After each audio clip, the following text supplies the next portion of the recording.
Kryptonite desires set my heart afire.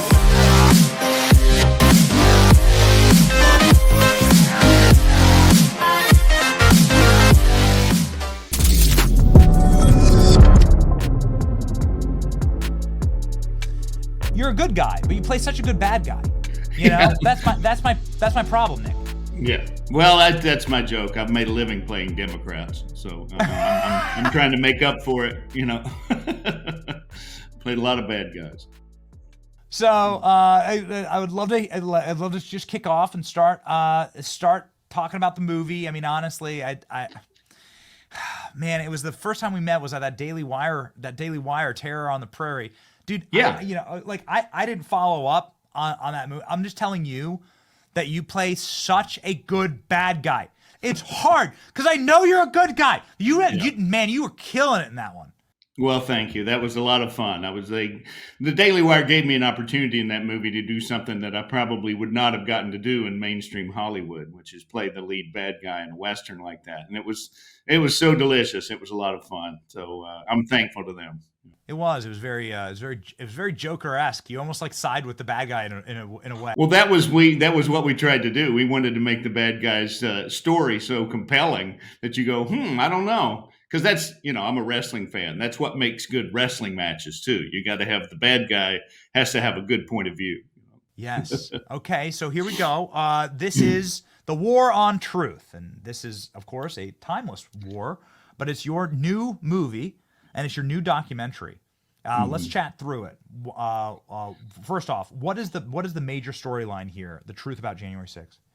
Well, the reason it's called the War on Truth is that the government has been lying about that day from the beginning, and they've created this narrative, and everything they have done has been to continue that narrative and to use that narrative to intimidate Americans, to punish Americans for opposing them, for actually just having a different point of view from the Democrats. And so that's why it's called the War on Truth. The lies that they have done are impacting Americans, decent, normal Americans, in ways that I've never seen in my lifetime. And that's mostly what the War on Truth is about. We try to humanize and show you exactly who these people are that your government is telling you are domestic terrorists and white supremacists and racists who want to destroy democracy. All of that is a lie. They have targeted the most decent people among us, the people who love this country the most, and they have tried to punish them for their patriotism. You have Louis Gohmert, you have General Flynn, you have some absolute legends in this, and then you also visit with the families and some of the people that have been affected. What were some of the larger shocks that you found in producing this and directing it? Well, the most heartbreaking thing, of course, is just the raids on these people that are conducted by the FBI. You were speaking to your guest before about how Americans have lost faith in these institutions. When you see them sending an FBI SWAT teams and armored vehicles into these little suburban neighborhoods, throwing flashbangs at suburban houses, at people that have never been arrested for anything before in their lives. These are not serial killers. They're not cartel leaders. They didn't even do anything violent on the day. They went into the building, and they are treating these people as if they are dangerous terrorists that are about to blow up their whole neighborhood. And the effect of that is not just what happens to them in the legal system or in the court system. They are demonized in their neighborhoods. And they lose their businesses. They lose their reputations. Their children are affected at school.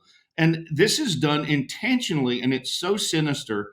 And Benny, the shocking thing is they haven't slowed down a bit.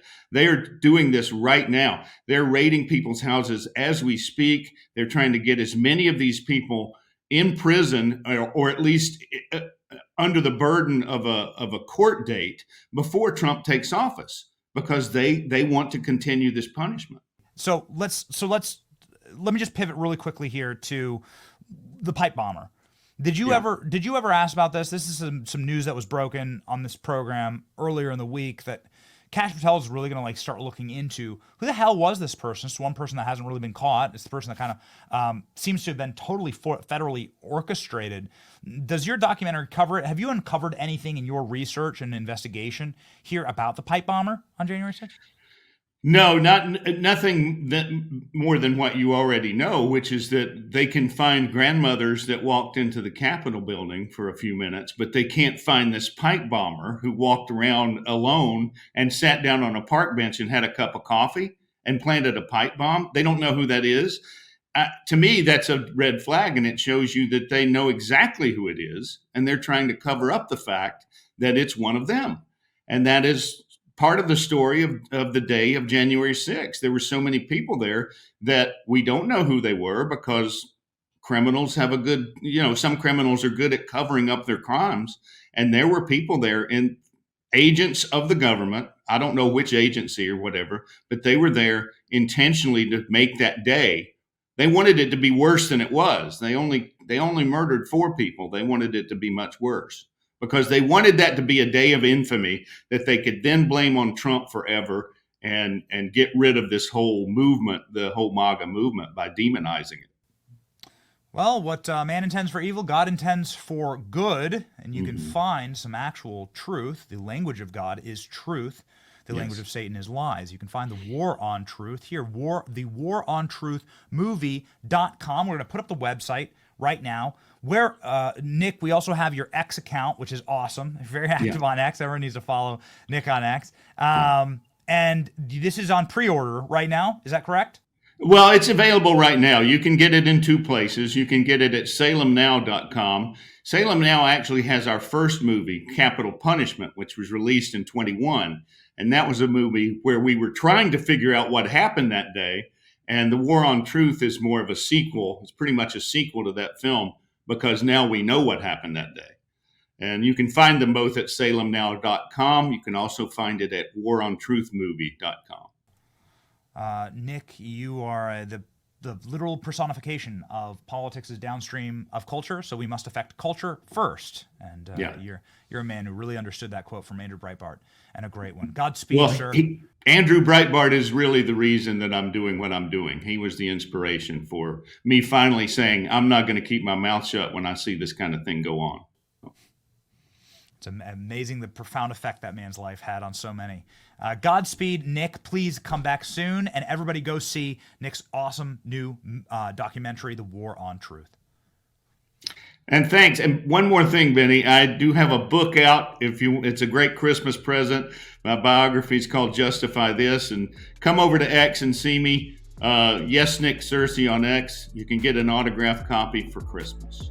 Nick Searcy, the nicest bad guy you'll ever meet. Merry Christmas, Nick. Thanks, Benny. Thank you.